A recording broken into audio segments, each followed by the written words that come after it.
Transport বিশেষজ্ঞ সবাই আছি। তো আমরা এখানে যেটা করতে চেষ্টা করেছি যে সবাই একসঙ্গে কাজ করা, যাতে আলাদা আলাদাভাবে কাজ না করা, যে উনি কি করেন ডান হাত কি করেন বাম হাত জানে না, বাম হাত কি করেন ডান হাত জানে, এটা যাতে না হয়।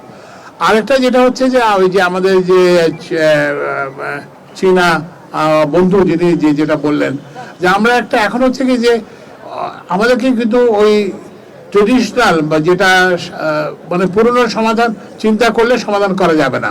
ওই জন্য আমরা নতুন চিন্তা এখানে নিয়ে এসেছি, যাতে বড় লিড অ্যাসিড ব্যাটারির তুলনায় ছোট লিথিয়াম আয়ন ব্যাটারি ব্যবহার করা যায়। এবং এই ব্যাটারির সুবিধা হচ্ছে যে এই ব্যাটারি দিয়ে আপনি নির্দিষ্ট এলাকার মধ্যে রিক্সাকে সীমিত রাখতে পারবেন। আর একটা গতির এটা একটা বিরাট সমস্যা।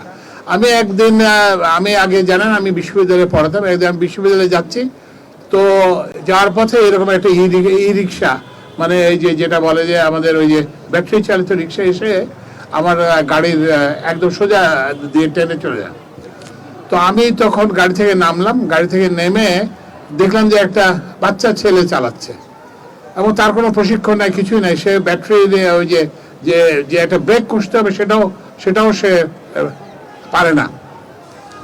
তো এখন আমি ওর দিকে তাকিয়ে দেখলাম, এখন আমি ওই ডেন্টিংটা করাতে আমার 25,000 টাকা লাগছিল, কিন্তু আমি ওর দিকে তাকিয়ে দেখলাম যে 25,000 টাকা কি, ও তো মানে 500 টাকা ওর জন্য একটা বার্ডেন হয়ে যাবে। তো আমরা এই সবার জন্য এই শহরকে নিরাপদ করতে চাই, যাত্রীদের গাড়ি চালকদের জন্য নিরাপদ করতে চাই, যাত্রীদের জন্য নিরাপদ করতে চাই, রিক্সা চালকদের জন্য নিরাপদ করতে চাই।